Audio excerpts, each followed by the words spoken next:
Hello students, हमारे channel में आपका स्वागत है। आजकल हम लोग ट्रांजिशन एलिमेंट्स के बारे में पढ़ रहे हैं और पिछले दो वीडियोस में हम लोग बात कर चुके हैं ट्रांजिशन एलिमेंट्स के इंट्रोडक्शन के बारे में और इनके इलेक्ट्रॉनिक कॉन्फ़िगरेशन के बारे में कि उनमें क्या इलेक्ट्रॉनिक कॉन्फ़िगरेशन होते हैं और सारी चीज़ें आपको बता चुके हैं। आज हमारा टॉपिक है ट्रांजिशन एलिमेंट्स के एटॉमिक और आयनिक रेडियाई के बारे में कि जो ट्रांजिशन एलिमेंट के एटॉमिक और आयनिक रेडियाई होते हैं, एटॉमिक और आयनिक रेडियस होते हैं, वो कैसे होते हैं, कैसे चेंजेस होते हैं, ये सब चीज़ें आपको पढ़ना है। ठीक है, तो आपको जैसे पता है कि हमारे पास तीन ट्रांजिशन सीरीज मेनली हम पढ़ते हैं, 3D सीरीज या first transition series, 4D series या सेकंड ट्रांजिशन सीरीज और 5D सीरीज या थर्ड ट्रांजिशन सीरीज। तीन ट्रांजिशन सीरीज हम पढ़ते हैं। इन तीन ट्रांजिशन सीरीज में आप अगर देखें तो पहली ट्रांजिशन सीरीज में 10 एलिमेंट हैं, दूसरी ट्रांजिशन सीरीज में 10 एलिमेंट हैं और तीसरी ट्रांजिशन सीरीज में 10 एलिमेंट। सबसे पहले बात करते हैं कि एटॉमिक रेडियस जो है उनका जनरल ट्रेंड क्या होता है। जैसे हम बात करें अगर आप पीरियोडिक टेबल में लेफ्ट टू राइट जाते हैं, मतलब बाएं से दाएं जाते हैं, मान लिया अगर हम दूसरे पीरियड की बात करें तो दूसरे पीरियड में लिथियम है, बेरिलियम है, बोरॉन है, कार्बन है, नाइट्रोजन है, ऑक्सीजन है, फ्लोरीन है और नियॉन है। ठीक है, तो इसमें आपको पता है कि चूंकि दूसरा पीरियड है, इसका मतलब इन सभी एलिमेंट्स में जो है नंबर ऑफ शेल या कोशों की संख्या 2 होती है कि सब में 2-2 शेल होते हैं, 2-2 कोश होते हैं। ठीक है, लेकिन अगर जो है अब हम अगर 2-2 कोश है, 2 शेल इसमें भी है, न्यूक्लियस है और साथ में 2 कोश हैं, इसमें भी न्यूक्लियस है और 2 कोश हैं। जब 2-2 शेल सब में है तो अगर हम लेफ्ट टू राइट जाएंगे, बाएं से दाएं जाएंगे तो रेडियस बढ़ेगी या घटेगी, इसके बारे में बात कर लेते हैं। तो अगर देखिए, अगर हम लेफ्ट टू राइट जाते हैं तो जाहिर सी बात है कि न्यूक्लियस में इसका एटॉमिक नंबर है 3, इसका है 4, इसका है 5। तो जैसे यहाँ पे 3 एटॉमिक नंबर, 4 एटॉमिक नंबर, मतलब यहाँ पे 3 इलेक्ट्रॉन 3 प्रोटॉन, यहाँ पे 4 इलेक्ट्रॉन 4 प्रोटॉन। ठीक है, 3 इलेक्ट्रॉन 3 प्रोटॉन, 4 इलेक्ट्रॉन 4 प्रोटॉन, ये है। यहाँ 5 इलेक्ट्रॉन 5 प्रोटॉन, तो मतलब शेल बराबर है। शेल कितने हैं? 2। ठीक है, सब में कितने शेल हैं? 2। न्यूक्लियस है, पहला शेल, दूसरा शेल, सब में 2 शेल हैं। लेकिन इसमें न्यूक्लियस में अगर लेफ्ट टू राइट जा रहे हैं तो न्यूक्लियस में इलेक्ट्रॉन बढ़ रहे हैं और जो है शेल में न्यूक्लियस में प्रोटॉन बढ़ रहे हैं और शेल में इलेक्ट्रॉन बढ़ रहे हैं। न्यूक्लियस में प्रोटॉन बढ़ने से क्या हो रहा है? न्यूक्लियस में प्रोटॉन बढ़ने से न्यूक्लियर चार्ज बढ़ रहा है। जो न्यूक्लियस जो है लास्ट इलेक्ट्रॉन पे अट्रैक्शन फोर्स लगाता है वो बढ़ रहा है। और शेल में इलेक्ट्रॉन बढ़ने से क्या हो रहा है? इलेक्ट्रॉन बढ़ने से इलेक्ट्रॉन के बीच में जो रिपल्शन लगता है, जिसे हम लोग शील्डिंग इफेक्ट कहते हैं, वो बढ़ रहा है। तो जो है न्यूक्लियर चार्ज भी बढ़ रहा है और शील्डिंग इफेक्ट भी बढ़ रहा है। लेकिन अगर आप स्लेटर रूल पढ़ें और आपको तो फिर वहां पे आपको पता चलता है कि जो न्यूक्लियर चार्ज है वो शील्डिंग इफेक्ट के कंपैरिजन में ज्यादा बढ़ता है। जो न्यूक्लियर चार्ज है वो ज्यादा बढ़ता है, इसका मतलब Z इफेक्टिव या इफेक्टिव न्यूक्लियर चार्ज वो बढ़ जाता है। मतलब लेफ्ट टू राइट जाने पे जो रेडियस होती है, जो त्रिज्या होती है, वो छोटी हो जाती है। ठीक है, तो रेडियस की वैल्यू, जो रेडियस का ऑर्डर अगर इसमें देखा जाए तो सबसे ज्यादा रेडियस किसकी होगी? लिथियम की, उससे कम बेरिलियम की, उससे कम बोरॉन की, कार्बन की, नाइट्रोजन की, ऑक्सीजन की, फ्लोरीन की और नियॉन की। ये रेडियस का ऑर्डर होगा हमारे। ठीक है, कि ये हमारे रेडियस का जनरल ऑर्डर हमें देखने के लिए मिलता है। मतलब अगर जनरली हम बोले तो किसी पीरियड में लेफ्ट टू राइट जाने पे रेडियस डिक्रीज होती है, और अगर हम ऊपर से नीचे किसी ग्रुप में टॉप टू बॉटम मूव करें तो आपको पता है अगर ऊपर से नीचे जाएंगे तो जो है यहाँ पे मान लिया ये first shell, second shell, third, fourth, fifth, sixth, seventh, तो ये 7 शेल हैं। जैसे जैसे ऊपर से नीचे जाते हैं, जैसे जैसे हम लोग ऊपर से नीचे जाते हैं, नंबर ऑफ शेल या शेल नंबर ऑफ जो पीरियड बढ़ते हैं। ये पहला पीरियड, ये दूसरा पीरियड, ये तीसरा पीरियड, चौथा पीरियड। वैसे ही मान लिया ये न्यूक्लियस है तो इसमें 1 शेल है, ये न्यूक्लियस है इसमें 2 शेल हैं। पहले पीरियड में 1 शेल, दूसरे पीरियड में 2 शेल। मतलब जो पीरियड होता है उसमें उतनी ही कोशों की संख्या हो या उतनी ही शेल, नंबर ऑफ शेल होती हैं। तो ऊपर से नीचे जाने पे देखिए शेल बढ़ रहे हैं, तीसरे में 1, 2, 3 शेल हो जाएंगे। तो जब जैसे जैसे ऊपर से नीचे जाते हैं शेल बढ़ते रहते हैं। कोश बढ़ते रहते हैं। जब शेल बढ़ते रहते हैं तो जाहिर सी बात है न्यूक्लियस से लास्ट इलेक्ट्रॉन के बीच की डिस्टेंस बढ़ती रहती है। और न्यूक्लियस से, मान लिया कोई भी न्यूक्लियस है और ये एटम है, तो न्यूक्लियस से लास्ट इलेक्ट्रॉन की डिस्टेंस को ही तो हम लोग रेडियस बोलते हैं। तो मतलब ऊपर से नीचे जाने पे रेडियस बढ़ती है, लेफ्ट टू राइट जाने पे रेडियस घटती है। एक जनरल ट्रेंड है जो आपको बेसिक्स में पढ़ाया जाता है। यहां पे हम लोग आयनिक रेडियाई में ये बात करने वाले नहीं है कि ऊपर से नीचे जाने पे बढ़ती है और लेफ्ट टू राइट जाने पे घटती है। यहां पे कुछ बातें और करनी है हमें, ठीक है। तो इतना अभी तक मैंने आपको बताया, क्योंकि आपको पता है कि जो एस ब्लॉक के एलिमेंट हैं, जो एस ब्लॉक के एलिमेंट हैं वो पहले और दूसरे ग्रुप में हैं। जो एस ब्लॉक के एलिमेंट हैं, फर्स्ट और सेकंड जो ग्रुप है वो एस ब्लॉक है। जो थर्ड से लेके 12 तक ये ग्रुप हैं, ये डी ब्लॉक है। और जो 13 से लेके 18th ग्रुप हैं, ये पी ब्लॉक है। अगर ये ऐसे ब्लॉक्स हैं तो आपको पता है सबसे पहले एस ब्लॉक है, फिर डी ब्लॉक है, फिर पी ब्लॉक है। और आपको अभी मैंने बता दिया जनरली लेफ्ट टू राइट जाने पे रेडियस कम होती है। किसी पीरियड में अगर लेफ्ट टू राइट जाएंगे तो पीरियड जो है रेडियस हमारी है, जो त्रिज्या है वो कम होगी, ठीक है। तो अगर रेडियस कम होती है तो आगे हम बात करेंगे कि अगर हम कंपैरिजन करें एस ब्लॉक, डी ब्लॉक और पी ब्लॉक में, तो आप बोलेंगे कि जो डी ब्लॉक की रेडियस है या जो ट्रांजिशन एलिमेंट की रेडियस है, क्योंकि ज्यादातर अगर इनको छोड़ दिया जाए ZnCd और Hg को तो बाकी सभी ट्रांजिशन एलिमेंट हैं। तो अगर हम बोल दें कि जो ट्रांजिशन एलिमेंट की रेडियस है या डी ब्लॉक की रेडियस है, वो रेडियस, डी ब्लॉक की रेडियस एस ब्लॉक से कम होती है, पी ब्लॉक से ज्यादा होती है किसी एक पीरियड में। अगर किसी एक पीरियड की बात करें तो उस पीरियड में जो डी ब्लॉक के एलिमेंट्स आएंगे उनकी रेडियस एस ब्लॉक के कंपैरिजन में छोटी होगी, क्योंकि लेफ्ट टू राइट जाने पे घटती है, और पी ब्लॉक से ज्यादा होगी क्योंकि पी ज्यादा राइट में है ना। तो इसीलिए अगर इन सब की जो एस, पी और डी की बात करें तो हम बोल सकते हैं सबसे बड़ी रेडियस होगी किसकी, एस ब्लॉक की, उससे छोटी डी ब्लॉक की, और उससे छोटी पी ब्लॉक की। ये तो एक general S P D block की रेडियस का सीक्वेंस हमें पता चल गया कि डी ब्लॉक की जो रेडियस होती है वो एस ब्लॉक से छोटी होती है, पी ब्लॉक से ज्यादा होती है, ठीक है। लेकिन अब डी ब्लॉक में भी तो बहुत सारे एलिमेंट हैं, जैसे आपके सारे एलिमेंट लिखे हुए हैं। जब डी ब्लॉक में बहुत सारे एलिमेंट हैं तो इन एलिमेंट्स की रेडियस में क्या दिक्कत है, समझिए। जनरली क्या ऑर्डर होना चाहिए, जनरली क्या होना चाहिए, लेफ्ट टू राइट जाने पे रेडियस घटनी चाहिए, कम होनी चाहिए, ठीक है। क्यों कम होनी चाहिए, क्योंकि मैंने बताया जैसे जैसे एटॉमिक नंबर, जिसमें देखिए अगर मान लिया ये कौन सा शेल है, ये 4th शेल है, ये 5th शेल है, ये 6th शेल है, ये पीरियड है। जो अगर पीरियड की बात करें तो ये 4th पीरियड, ये 5th पीरियड और ये 6th पीरियड है। अगर ये पीरियड 4th, 5th, 6th है तो इसका मतलब इसमें नंबर ऑफ शेल, ये कोशों की संख्या भी 4, 5 और 6 होगी। इसमें 4 शेल हैं, इसमें 5 शेल हैं, उसमें 6 शेल हैं। तो मान लिया इनमें 4 शेल हैं, ठीक है। ये न्यूक्लियस हो गया, 1, 2, 3 और 4 शेल हैं, ठीक है। 4 शेल हैं। जनरली अगर हम बात करें यहां से यहां बढ़े तो इसका एटॉमिक नंबर 21 है, इसका 22 है, ठीक है। तो अगर हम बात करें कि यहां से यहां जाते हैं तो यहां पे न्यूक्लियस में 1 प्रोटॉन बढ़ेगा। अगर न्यूक्लियस में 1 प्रोटॉन बढ़ेगा तो न्यूक्लियर चार्ज बढ़ जाएगा। न्यूक्लियर चार्ज क्या होता है, लास्ट इलेक्ट्रॉन को न्यूक्लियस के द्वारा अपनी तरफ खींचने की क्षमता या अपनी तरफ खींचने की टेंडेंसी। तो न्यूक्लियस इस इलेक्ट्रॉन को अपनी तरफ खींचना चाहता है। अगर आपने न्यूक्लियस में एक एक्स्ट्रा प्रोटॉन डाल दिया तो और तेजी से खींचने लगेगा। मतलब अगर आप न्यूक्लियस में अगर प्रोटॉन बढ़ा रहे हो तो ये न्यूक्लियर चार्ज बढ़ रहा है। दूसरी चीज, अगर यहां से यहां मूव करेंगे तो एक न्यूक्लियर चार्ज तो बढ़ेगा, मतलब Z+1 हो जाएगा, लेकिन साथ में इलेक्ट्रॉन +1 भी तो होगा, एक इलेक्ट्रॉन भी तो बढ़ेगा। और अगर एक इलेक्ट्रॉन बढ़ेगा तो इलेक्ट्रॉन रिपल्शन या इलेक्ट्रॉन प्रतिकर्षण ये भी बढ़ जाएगा।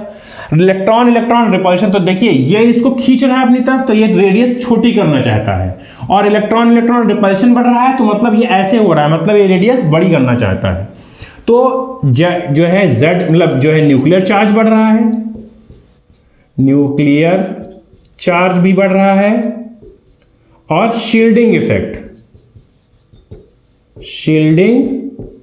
इफेक्ट भी बढ़ रहा है। शील्डिंग इफेक्ट क्या होता है? इलेक्ट्रॉन इलेक्ट्रॉन जो रिपल्शन लगाते हैं उसे हम लोग शील्डिंग इफेक्ट कहते हैं। तो न्यूक्लियर चार्ज भी बढ़ रहा है, शील्डिंग इफेक्ट भी बढ़ रहा है, लेकिन कौन ज्यादा बढ़ रहा है?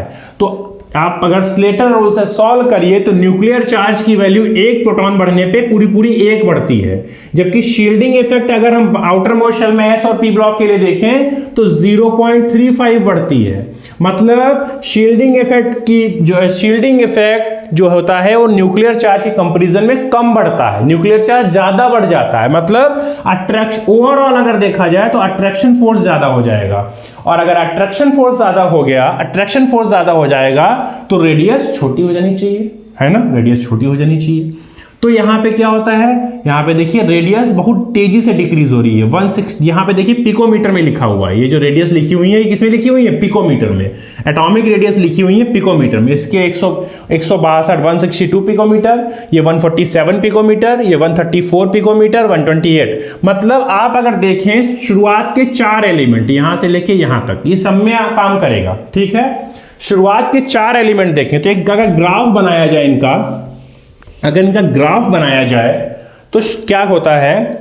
शुरुआत के जो 4 एलिमेंट हैं, हम ग्राफ किसके किसके बीच में बना रहे हैं? हम बना रहे हैं एटॉमिक नंबर। अगर लेफ्ट टू राइट जाएंगे तो एटॉमिक नंबर बढ़ रहा है, और यहां पे atomic radius, atomic number versus atomic radius के बीच में ग्राफ बना रहे हैं। तो देखिए मान लिया स्कैंडियम की रेडियस सबसे बड़ी है, और स्कैंडियम टाइटेनियम में गया तो बहुत तेजी शार्प डिक्रीज हुआ। टाइटेनियम से वेनेडियम पे गए फिर शार्प डिक्रीज हुआ, वेनेडियम से क्रोमियम पे गए फिर शार्प डिक्रीज हुआ। मतलब हो ये रहा है कि अगर जो है शुरुआत के जो 4 एलिमेंट हैं वो रेडियस बहुत तेजी से डिक्रीज कर रहे हैं, लेकिन और इधर से इधर बढ़ने पर एटॉमिक नंबर भी बढ़ रहा है, ठीक है। लेकिन फिर उसके बाद जब 4 एलिमेंट निकल जाते हैं तो यहां पे देखिए डिक्रीमेंट थोड़ा थोड़ा कम हो जाता है। अभी देखिए 162 से 147, 147 से 134, 134 से 128, फिर देखिए एक एक क्या अंतर आने लगा, 127, 126, 125, 124। मतलब शुरुआत के 4 एलिमेंट बहुत तेजी से रेडियस में डिक्रीज होता है शुरुआत के 4 एलिमेंट में, और उसके बाद जो एलिमेंट हैं कहां से? मैग्नीज से लेके निकिल तक, उसमें जो डिक्रीमेंट है वो बहुत कम होता है। हम अगर यहाँ पे कुछ कुछ जगह पे देखिए, यहाँ पे देखिए तो लगभग बराबर हो जाता है। तो आप बोल सकते हैं कि शुरुआत में डिक्रीज होती है बहुत तेजी से, फिर उसके बाद लगभग बराबर हो जाती है, या बहुत कम डिक्रीमेंट होता है, बहुत कम जो है घटती है, ठीक है।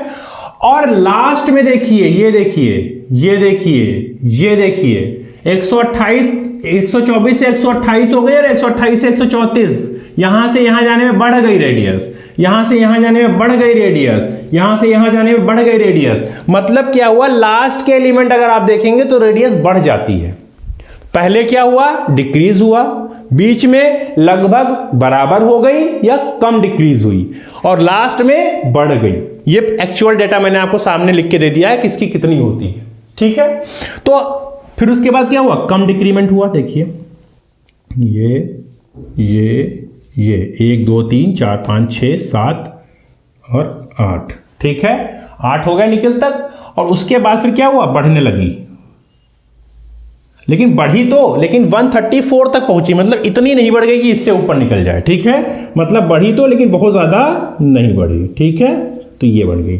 मतलब ये ऐसा ग्राफ हमें दिखाई पड़ेगा, कुछ ऐसा ग्राफ, एक बाउल जैसा, जैसे बाउल होता है ना कटोरी, वैसा ग्राफ हमें दिखाई पड़ेगा यहां से यहां जाने पे, ठीक है। तो इसलिए पहले तो समझ लीजिए कि सब में यही सीक्वेंस है, चाहे फर्स्ट में देख लीजिए, चाहे सेकंड में देख लीजिए, चाहे थर्ड में देख लीजिए। शुरुआत में बहुत तेजी से घटती है, उसके बाद बीच में थोड़ा स्टेबल हो जाती है, बहुत कम डिक्रीज होती है, या बराबर हो जाती है। देखिए शुरुआत फर्स्ट एन सीरीज में आप देख रहे हैं बहुत कम डिक्रीज हो रही है, और सेकंड में देख लीजिए बराबर हो गई, थर्ड में भी देख लीजिए बराबर हो गई, बीच में तो बीच में बराबर हो जाती है, बहुत कम डिक्रीज होती है, और लास्ट में एलिमेंट में क्या होता है? फिर से बढ़ने लगती है। ऐसा क्यों होता है? अब इन तीनों, ये यहां पास 3 चीज है। तो पहले डिक्रीज, पहले इतनी तेजी से क्यों डिक्रीज? जो ये जो डिक्रीमेंट आपको दिखाई पड़ रहा है, ये डिक्रीमेंट एस और पी ब्लॉक में इतना तेजी से डिक्रीमेंट नहीं दिखाई पड़ेगा आपको, ये डी ब्लॉक में इतनी तेजी से घटती हुई दिखाई पड़ रही है। ऐसा क्यों है वो भी समझिए। होता यह है, जो डी ऑर्बिटल है, अब समझिए, जो डी ऑर्बिटल है उसका शेप कुछ ऐसा है, 4 लोब है, ठीक है। अब यहां पे D1 है, समझिए D1 है, मतलब इन 4 लोब में केवल एक इलेक्ट्रॉन आया, ठीक है। अगर ये इलेक्ट्रॉन P में जाता, अगर P में जाता तो उसमें केवल 2 ही लोब हैं, P में जाता तो केवल 2 ही लोब है, और S में जाता तो केवल 1 ही लोब है, ठीक है। तो यहां पे ये इलेक्ट्रॉन इनमें जाता तो इलेक्ट्रॉन डेंसिटी या इलेक्ट्रॉन घनत्व ज्यादा होता, क्योंकि एक इलेक्ट्रॉन को इतने में ही फैलना है या इतने में फैलना है। लेकिन अगर D का इलेक्ट्रॉन है तो D का इलेक्ट्रॉन ये एक इलेक्ट्रॉन है, चारों लोगों में 4 लोब्स में फैलना है। तो यहां पे क्या होता है, चूंकि हम बोलते हैं कि जो d ऑर्बिटल होता है, d ऑर्बिटल जो होता है वो डिफ्यूज्ड होता है। क्या होता है? डिफ्यूज्ड शेप का होता है। कैसा होता है? डिफ्यूज्ड होता है। तो d ऑर्बिटल डिफ्यूज्ड होता है, ठीक है, मतलब बहुत फैला हुआ होता है। तो इससे क्या होता है, जो इलेक्ट्रॉन अगर जाता है तो इलेक्ट्रॉन डेंसिटी कम बढ़ती है, ठीक है। इलेक्ट्रॉन डेंसिटी घनत्व, इलेक्ट्रॉन तो एक ही गया है लेकिन इतना ज्यादा फैल गया है, इतना ज्यादा एरिया मिल गया है उसे फैलने के लिए कि डेंसिटी कम है वहां पे। अगर डेंसिटी कम है तो जो शील्डिंग इफेक्ट बढ़ रहा था ना वहां पे, शील्डिंग इफेक्ट, वो तो बिल्कुल ऑलमोस्ट जीरो बढ़ेगा, क्योंकि डेंसिटी ही नहीं है। इलेक्ट्रॉन उसे महसूस ही नहीं हुआ कि इलेक्ट्रॉन बढ़ा भी। लेकिन प्रोटॉन तो पूरा बढ़ा, प्रोटॉन न्यूक्लियस में गया, है ना। तो यहां पे क्या हुआ, जब एक इलेक्ट्रॉन बढ़ा, यहां से यहां गया, यहां से यहां गया, यहां से यहां गया, तो क्या होता है कि इलेक्ट्रॉन डेंसिटी बहुत कम बढ़ती है, क्योंकि एक इलेक्ट्रॉन, एक लोब में, इस चारों लोब में एक इलेक्ट्रॉन गया, फिर अगले जो कि 4 लोब आ जाएंगे, क्योंकि नया d ऑर्बिटल आ जाएगा, उनमें एक इलेक्ट्रॉन जाएगा, फिर इनमें एक इलेक्ट्रॉन जाएगा, फिर इनमें, और क्रोमियम में तो 5 होते हैं। D5 का केस है ना, क्रोमियम एक्सेप्शन, कल आपको पढ़ाया था मैंने, ठीक है, लास्ट टर्म में। तो फिर जो है आप देख रहे हैं कि इलेक्ट्रॉन जो है वो एक भरने से क्या हुआ, डी का शेप इतना बड़ा है, इतना बड़ा d ऑर्बिटल है कि अगर इसमें एक इलेक्ट्रॉन डालते हैं तो इतनी जल्दी फैल जाता है, कुछ पता ही नहीं चलता है इसे। मतलब शील्डिंग इफेक्ट की वैल्यू जो है बहुत कम है। और जब शील्डिंग इफेक्ट की वैल्यू बहुत कम हो जाती है, जब शील्डिंग इफेक्ट की वैल्यू बहुत कम हो जाती है, और Z तो, और जबकि प्रोटॉन तो बढ़ रहा है न्यूक्लियस में, तो प्रोटॉन तो अपना काम करेगा। तो वो उसने कहा अच्छा देखो, अब इसने कहा भाई साहब अच्छा ऐसा है कि हम तो पूरा एक बढ़ गए हैं, लेकिन तुम जो बाहर बढ़े हो वो महसूस ही नहीं हो रहा है कि तुम बढ़े भी हो, इसलिए हम कस के खींच लेंगे। तो प्रोटॉन की पावर कस के बढ़ जाती है और उसको पकड़ के खींच लेता है। तो यहां से यहां तक देखिए, जब तक अनपेयर्ड इलेक्ट्रॉन आते हैं D5, यहां पे देखिए क्रोमियम D5 आ जाता है, होना चाहिए D4 लेकिन D5 हो जाता है। तो जब तक D5 का केस हो जाता है तब तक तो रेडियस देखिए तेजी से डिक्रीज होती है। लेकिन जब मैग्नीज आया, मैग्नीज भी D5 का केस है, मैग्नीज भी D5 का केस है, और मैग्नीज के बाद में इन दोनों की लगभग बराबर है। मैग्नीज के बाद में जब आयरन, और आयरन के बाद में कोबाल्ट चलते हैं, तो यहां पे क्या होता है, इलेक्ट्रॉन की पेयरिंग शुरू हो जाती है। अब देखिए जगह मेरे पास उतनी ही है, लेकिन अब इतनी जगह में 2 इलेक्ट्रॉन आने लगे। कितने इलेक्ट्रॉन? 2 इलेक्ट्रॉन आने लगे। तो 2 इलेक्ट्रॉन आने लगे तो क्या हुआ, पहले उतनी जगह में 1 इलेक्ट्रॉन डाला तो कुछ पता ही नहीं चला कि डाला भी कुछ, है ना।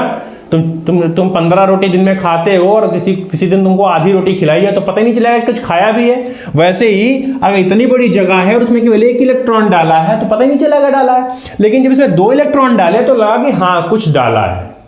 लेकिन तब भी चूंकि इनमें एक ही में तो डाला मैंने, एक ही में तो डाला, तो एक ही में जब डाला तो ये तो 4 अभी तक वैसे बेचारे पड़े हुए हैं। अब जब ये वैसे पड़े हुए हैं तो फिर तभी भी क्या हुआ, जो इतनी तेजी से घट रही थी, हालांकि चूंकि कुछ रिपल्शन लगने लगा, अब कुछ रिपल्शन लगने लगेगा, कुछ रिपल्शन यहां पे काम करने लगेगा, और जब कुछ रिपल्शन लगने लगेगा तब क्या होगा, थोड़ा सा घटना कम हो जाएगी। घट तो वैसे भी रही क्योंकि इलेक्ट्रॉन अगर बढ़ाओगे तो घटेगी, तो कुछ क्या हो जाएगा, घटना कम हो जाएगा। तो यहां से यहां तक बहुत तेजी कम घटती है। तो D4, D6, D7, D8।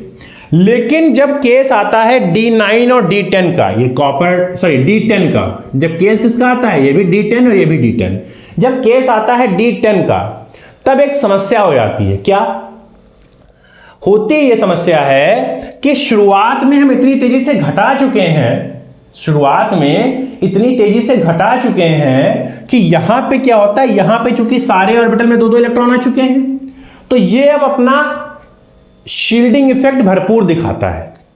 और जब शील्डिंग इफेक्ट यहां पे चूंकि बहुत ज्यादा हो जाता है क्योंकि सब में पेयरिंग हो चुकी है, तो क्या होता है, इनकी रेडियस जो नॉर्मल होनी चाहिए वो होती है, और यहां पे हमें दिखाई पड़ता है थोड़ी सी बढ़ गई है। यहां पे क्या दिखाई पड़ता है, बढ़ गई, क्योंकि शील्डिंग इफेक्ट बहुत ज्यादा, रिपल्शन, फिर जब इलेक्ट्रॉन की पेयरिंग हो गई है तो रिपल्शन बहुत ज्यादा हो गया। जब रिपल्शन ज्यादा होगा तो क्या होगा, बाहर देखिए, अगर न्यूक्लियर चार्ज ज्यादा हो गया तो अंदर की तरफ खींच लेगा, अगर रिपल्शन ज्यादा हो गया तो बाहर की तरफ भाग जाएगा।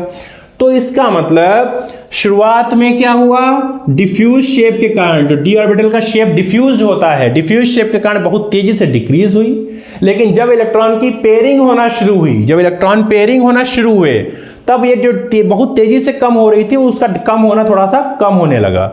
और उसके बाद फिर क्या हुआ, लास्ट में चूंकि जब D10 के केस आ गया, जब पूरा डी ऑर्बिटल भर ही गया, तब जो है ये डिक्रीज होने की जगह पे इंक्रीज होने लगी एकदम से। ठीक है, तो हमें ये कर्व कुछ मिला। ये कर्व इसमें पहले वाले में मिला, सेम देखिए यहां से यहां तक ये, और उसके बाद फिर लगभग बराबर या कम तेजी से फिर बढ़ गई। और यही केस इसमें भी, ये देखिए बराबर है, ये बहुत तेजी से कम हो रही है, ये लगभग बराबर है और आखिरी में बढ़ने लगी। तो तीनों सीरीज अगर आप देख रहे हैं तो तीनों सीरीज में सेम रीजन पाया जा रहा है और सेम ग्राफ आपका तीनों सीरीज का बनेगा। ठीक है, आपकी सारी रेडियस हमने लिख दी हैं, आप चाहें तो कंपेयर कर सकते हैं, तो लेफ्ट टू राइट जाने पे क्या होता है। ठीक है, होना क्या चाहिए था, होना ये चाहिए था कि यहां से यहां तक जाने में डिक्रीज होना चाहिए था, जो सामान्य नियम होता है, जो जनरल रूल्स हैं। लेकिन ये पहले डिक्रीज हुई बहुत कस के, फिर कम डिक्रीज हुई, फिर लास्ट में बढ़ने लगी। ऐसा ग्राफ हमें दिखाई देता है। तो ये तो हो गई लेफ्ट टू राइट जाने में, या किसी पीरियड में लेफ्ट टू राइट अगर जाएंगे तो वहां पे ट्रांजिशन सीरीज की रेडियस में क्या फर्क पड़ेगा, 3D के लिए, 4D के लिए और 5D के लिए, एटॉमिक रेडियस के लिए बता दिया मैंने। अब बात करते हैं आयनिक रेडियस की। आयनिक रेडियस में क्या होता है, आयनिक रेडियस में अब जैसे मान लिया हमें आयनिक रेडियस की बात करनी, तो आपको पता होना चाहिए, अभी हम बात भी करेंगे आगे आने वाले लेक्चर्स में, कि ये जो डी ब्लॉक के एलिमेंट होते हैं ये वेरिएबल ऑक्सीडेशन स्टेट शो करते हैं। मतलब +2 बनाते हैं, +3 भी बनाते हैं, +4 भी बनाते हैं, +5 भी बनाते हैं, बहुत सारी ऑक्सीडेशन स्टेट दिखाते हैं। और जितने आयन बनाएंगे सबकी आयनिक रेडियस अलग अलग होगी। तो हम लोगों ने क्या किया, M+2 के लिए मान लिया, एक चलिए मान लेते हैं M+2 के लिए। तो M+2 के लिए अगर देखा तो आपको पता है टाइटेनियम की रेडियस तो ये है, अगर टाइटेनियम एटम है तो 147 पिकोमीटर है, और अगर टाइटेनियम +2 हो गया तो उसकी रेडियस 90 पिकोमीटर हो जाएगी, 90 पिकोमीटर हो जाएगी। मतलब क्या हुआ, कम हो गई। अब आपको पता ही है कैटायन की जो रेडियस होती है, जो धनायन की त्रिज्या होती है या कैटायन की रेडियस होती है, वो अपने एटम के कंपैरिजन में छोटी होती है। क्यों छोटी होती है, क्योंकि उसमें से इलेक्ट्रॉन निकल जाते हैं, और जब जैसे इलेक्ट्रॉन निकलेंगे ये न्यूक्लियस हावी हो जाएगा और पकड़ के खींच लेगा, क्योंकि आप तो रिपल्शन करने वाला बहुत ज्यादा नहीं बचे हैं, थोड़े बहुत रिपल्शन है तो खींच लो पकड़ के। तो इसीलिए रिपल्शन कम होने के कारण या शील्डिंग इफेक्ट कम होने के कारण न्यूक्लियर चार्ज बहुत ज्यादा हो जाता है और रेडियस छोटी हो जाती है। तो आप बोल सकते हैं कैटायन की रेडियस उसके ओरिजिनल एटम की रेडियस से छोटी है। जो एटम है, एटॉमिक रेडियस है वो 147 है, जबकि आयनिक रेडियस 90 है। अच्छा, हमने आपको बताया था कि अगर मान लिया टाइटेनियम है तो टाइटेनियम का जो इलेक्ट्रॉनिक कॉन्फ़िगरेशन होगा वो कितना होगा, वो होगा 3d2 4s2। यहां पे आर्गन लिख सकते हो, आर्गन 3d2 4s2। मैंने आपको बताया था 4s बाद में लिखेंगे, 3d पहले लिखेंगे। क्यों लिखेंगे उसका रीजन पूरा हम आपको बता चुके हैं लास्ट लेक्चर में, आप चाहें तो वहां से देख सकते हैं। अब जो है 3d2 4s2 इलेक्ट्रॉन, अगर हम M+2 बना रहे हैं, 2 इलेक्ट्रॉन निकालने, कहां से निकलेंगे, 4s से निकलेंगे। 4s से क्यों निकलेंगे उसका रीजन हमने इलेक्ट्रॉनिक कॉन्फ़िगरेशन बताया है। तो 4s से अगर आप इलेक्ट्रॉन निकाल दोगे तो कहा क्या बचेगा, 3d बचेगा। और जब 3d बचेगा तो 3d जब बच रहा है तो d तो अभी भी है, और d में इलेक्ट्रॉन भी उतने ही है, d में भी अभी इलेक्ट्रॉन कितने हैं, उतने ही है। तो इसका मतलब थोड़ा ध्यान दीजिए कि जो D वाला खेल अभी तक चल रहा था ना, वो तो अभी भी चलेगा ना, उसमें कोई दिक्कत थोड़ी ना आई। तो देखिए पहले घट रही है, फिर कम कम घट रही है और फिर बढ़ने लगी। बात समझ में आ गई? तो जो डी वाला खेल, क्योंकि डी ऑर्बिटल में इलेक्ट्रॉन उतने ही है जितने पहले थे, अगर +2 बनाते हैं तो जब उतने ही इलेक्ट्रॉन है डी में, तो जो खेल पहले चल रहा था वही खेल फिर से चलेगा। मतलब पहले बड़ा, अब जैसे यहाँ पे हैं ये जो डैश डैश लगे हुए हैं, डैश डैश का मतलब है कि ये वाले +2 में पाए ही नहीं जाते हैं, तो उनकी आयनिक रेडियस कहाँ से ले आए? ये सारी जो है ओरिजिनल वैल्यू लिखी हुई हैं, तो इसलिए जो है जो पाए जाते हैं उनकी वैल्यू लिखी हुई है। तो इसलिए पहले सीरीज में आप देखिए, पहले बहुत तेजी से डिक्रीज हुई, फिर लगभग बराबर हो गई और लास्ट में बढ़ रही है। तो इसका मतलब सेम सीक्वेंस पाया जाएगा आयनिक रेडियाई के लिए। इतनी बात उम्मीद है आपको समझ में आ गई होगी। फिर भी अगर कोई प्रॉब्लम रह गई हो, कोई समस्या लग रही हो आपको, तो आप कमेंट बॉक्स में लिख दीजिएगा, मैं आपको आंसर दे दूंगा। तो ये तो हो गई लेफ्ट टू राइट जाने में एटॉमिक और आयनिक रेडियस में क्या समस्या आती है या कैसे चेंजेस होते हैं। नेक्स्ट हम बात करते हैं एटॉमिक रेडियस और आयनिक रेडियस में अगर ऊपर से नीचे जाते हैं तब क्या होता है। ऊपर से नीचे जाते हैं तब क्या होता है। तो ऊपर से नीचे जाने में क्या होगा समझिए थोड़ा सा। अगर ऊपर से नीचे जाते हैं तो जनरल रूल क्या है? तो क्या है जनरल रूल? क्या है जनरल रूल? क्या कहता है जनरल रूल? कहता है कि भाई ऊपर से नीचे जाओगे, ये 4th पीरियड है तो इसमें 4 शेल हैं, ये 5th पीरियड है तो इसमें 5 शेल हैं, ये 6th पीरियड है तो इसमें कितने शेल हैं? 6 शेल हैं। एक में 4 शेल, न्यूक्लियस 1 2 3 4, इसमें 5 1 2 1 2 1 2 3 4 5, इसमें 6 1 2 3 4 5 और 6। आप देख रहे हैं जैसे जैसे शेल बढ़ रहे हैं, जैसे जैसे शेल बढ़ रहे हैं वैसे वैसे रेडियस बढ़ रही है। मतलब ऊपर से नीचे जाने पे रेडियस बढ़नी चाहिए। अगर आप स्कैंडियम को देखें 162, वाई को देखें 180 और एलेंथनम को देखें तो 187। 62 से 80, 80 से 87, मतलब सबसे वाई जो है इसकी इससे ज्यादा और इसकी इससे ज्यादा। ठीक है, बिल्कुल सही बात है। अगर थर्ड पीरियड की बात करें, पीरियड कौन सा है? ग्रुप कौन सा है? तीसरा ग्रुप, चौथा ग्रुप, पांचवा ग्रुप, छठा ग्रुप, सातवां ग्रुप, आठवां ग्रुप, नवां ग्रुप, 10वां ग्रुप, 11वां और 12वां। तो अगर तीसरे ग्रुप में देखें तब घट रही जो है, बढ़ना चाहिए, बढ़ भी रही है और अच्छी खासी बढ़ रही है। यहां 62 से 80 हो गई है, मतलब 18 बढ़ी है। ठीक है, यहां पे 7 पिकोमीटर बढ़ी है। यहां पे देखते हैं टाइटेनियम से, अब यहां पे 147 थी 160, तो ऊपर से जब फर्स्ट ट्रांजिशन सीरीज से सेकंड ट्रांजिशन सीरीज में चले, मतलब 4th पीरियड से 5th पीरियड में चले तो बढ़ी, लेकिन यहां पे 160 और यहां पे 159 ऑलमोस्ट बराबर। और यहां पे देखिए, यहां 134, यहां 146, यहां पे तो बढ़ रही है, ऊपर से नीचे जाने पे बढ़ी। लेकिन जब दूसरे पीरियड और तीसरे पीरियड में देखा तो हमें, मतलब दूसरे ट्रांजिशन सीरीज और तीसरे ट्रांजिशन सीरीज में देखा तो 146 146 एक बिल्कुल बराबर। अब ये क्या हो गया? शेल तो बढ़ रहे हैं, रेडियस तो बढ़नी चाहिए, लेकिन क्या हो गया? बराबर हो गई। अब ये बराबर क्यों हो गई इसका समझिए। देखिए, आपको पता है लैंथनम और हॉफनियम के बीच में 14 एलिमेंट पाए जाते हैं। 14th एलिमेंट वो पाए जाते हैं जिन्हें हम लोग लैंथेनाइड्स कहते हैं। क्या बोलते हैं? लैंथेनाइड्स बोलते हैं। अब होता यह है कि आपको पता है कि जो लैंथेनाइड है वो कुछ ऐसे ऐसे ऐसे ऐसे ऐसे ऐसे रखे हुए हैं, मान लिया। ठीक है, लैंथनम और हॉफनियम के बीच में रखे हुए हैं। और होता यह है, इसके पास 72 है और इसका है 50 कितना है? 57 होता है। ठीक है, तो मान लिया, ऐसा मान लिया कि जो है 57 से 72 के बीच में मान लिया 14 एलिमेंट रखे हुए हैं। ठीक है, अब अगर देखा जाए तो यहां पे देखिए आप थोड़ा सा कि जो है 57, 58, 59, 60, 61, 62 ये रखे हुए हैं। आपको पता है लेफ्ट टू राइट जाने पे, अगर बाएं से दाएं बढ़ेंगे, मतलब आपको पता है अगर एटॉमिक नंबर बढ़ रहा है और शेल, देखिए अगर यहां पे रखे हुए हैं तो जितने एलिमेंट लैंथेनाइड में होंगे, जितने तत्व 14 एलिमेंट जो लैंथेनाइड में होंगे, उन लैंथेनाइड में शेल कितने होंगे? सब में 6 शेल होंगे, सब में 6 शेल होंगे। 6 शेल सब में है, लेकिन एटॉमिक नंबर बढ़ रहा है, तो लैंथेनाइड में क्या होगा, जो लैंथेनाइड की रेडियस होगी वो बहुत तेजी से डिक्रीज हो रही होगी, ठीक है।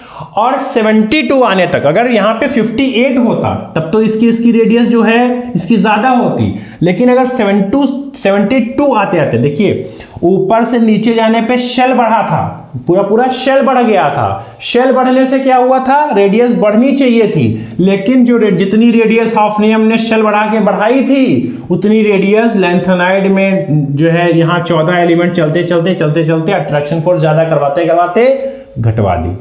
बात समझ में आ गई। तो क्या हुआ, लैंथेनाइड्स की वजह से, ये 14 एलिमेंट लैंथेनाइड के यहां रखे हुए हैं, इनकी वजह से इसकी रेडियस अगर इसमें कंपैरिजन किया जाए तो इसकी रेडियस इसके कंपेयर में लगभग बराबर हो गई, या इन दोनों की बराबर हो गई, या इन दोनों की बराबर हो गई, या इन दोनों की लगभग बराबर हो गई। तो इससे जो चूंकि लैंथेनाइड की वजह से ये सब हो रहा है, इसीलिए इसको बोलते हैं लैंथेनाइड कॉन्ट्रैक्शन, या हिंदी में कॉन्ट्रैक्शन, या हिंदी में बोलते हैं लैंथेनाइड संकुचन, क्योंकि लैंथेनाइड बीच में रखे हुए थे। लैंथेनाइड में क्या हुआ, 57 वाले की रेडियस 58 वाले की रेडियस 57 से कम, 59 वाले की 58 से कम, फिर आगे उससे कम, मतलब 72 आते आते बहुत कम हो गई, और बहुत कम हो गई उससे क्या हुआ कि HF की रेडियस कम होते होते जितनी ऊपर से नीचे जाने पे बढ़नी चाहिए थी उतनी लेफ्ट ये 14 एलिमेंट की वजह से घट गई, और ये जिरकोनियम और हाफनियम की रेडियस लगभग बराबर हो गई। और आप देख भी सकते हैं कि 160, 159, 146, 146, 139, 139, 136, 137, 34, 35, 34, 35, 37, 38, मतलब ऑलमोस्ट बराबर हो जाएंगी। और अगर ये रेडियस बराबर हो जाएंगी, अगर रेडियस बराबर हो गई, तो रेडियस बराबर होने से क्या हुआ, न्यूक्लियस और लास्ट इलेक्ट्रॉन की बीच की डिस्टेंस बराबर हो गई, और न्यूक्लियस और लास्ट इलेक्ट्रॉन के बीच की डिस्टेंस अगर बराबर हो गई तो क्या हुआ, आयनाइजेशन एनर्जी,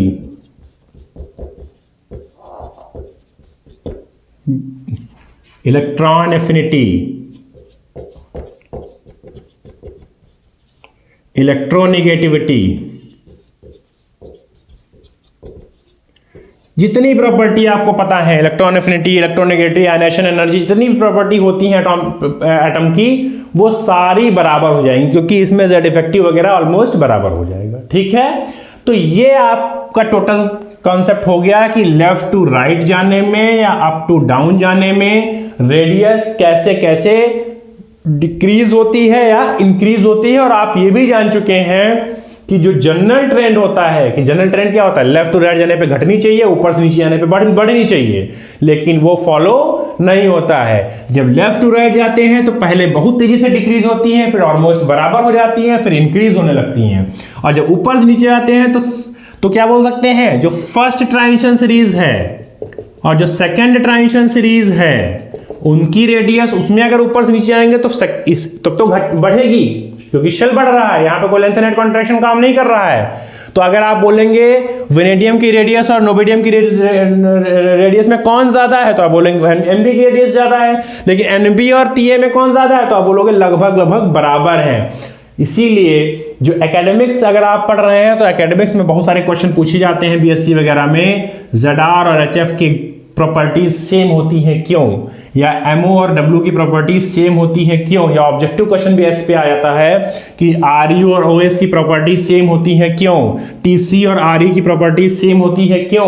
ये क्यों, जितने भी क्यों पूछे जा रहे हैं कि प्रॉपर्टीज सेम होती हैं, एटॉमिक रेडियस सेम होती है, या पूछ लिया जाएगा इन लोगों की इलेक्ट्रोनेगेटिविटी सेम होती है क्यों, या पूछ लिया जाएगा इलेक्ट्रॉन एफिनिटी सेम होती है क्यों, या पूछ लिया जाएगा आयनाइजेशन एनर्जी सेम होती है क्यों। इन सभी क्यों की आंसर केवल एक है, वो है लैंथेनाइड कॉन्ट्रैक्शन, कि लैंथेनाइड कॉन्ट्रैक्शन की वजह से इनकी सबकी प्रॉपर्टी सेम हो जाती हैं और यहां पे रेडियस ऑलमोस्ट बराबर हो जाती है। तो ये पूरा कॉन्सेप्ट आज का था हमारा रेडियस के पे, और यहां पे रेडियस का कॉन्सेप्ट कंप्लीट हो गया है। एक बड़ा कॉन्सेप्ट था, कई सारे लॉजिक्स थे, कई सारे रीजन थे, बहुत सारी चेंज इरेगुलरिटीज पाई जा रही थी जिन्हें आपको एक्सप्लेन करना था। उम्मीद है समझ में आ गया होगा। अगर फिर भी कोई प्रॉब्लम, कोई चीज़ ना ही समझ में आ रही है, कुछ रह गया हो, तो आप हमें कमेंट बॉक्स में कर सकते हैं, आप हमें मेल कर सकते हैं, तो हम आपका आंसर दे देंगे। नेक्स्ट वीडियो जो हमारा आएगा या नेक्स्ट लेक्चर जो होगा उसमें हम आपको कंप्लीट कराएंगे बहुत 2-3 छोटी-छोटी प्रॉपर्टीज है। मेटेलिक कैरेक्टर हो गया, एटॉमिक वैल्यूम हो गया, ये वैल्यूम और मेटेलिक और कई सारे प्रॉपर्टी, छोटी छोटी जो प्रॉपर्टी हैं जो जल्दी जल्दी हो जाएंगी, तो 3-4 प्रॉपर्टी आपको हम नेक्स्ट वीडियो में एक्सप्लेन कर देंगे। तब तक के लिए इतना पढ़िए और इससे क्वेश्चन सॉल्व करिए। अगर आपको हमारा कंटेंट पसंद आ रहा है तो हमारे चैनल को सब्सक्राइब कर लीजिए और जो है इसको देखते रहिए। तब तक के लिए धन्यवाद एंड ऑल द बेस्ट।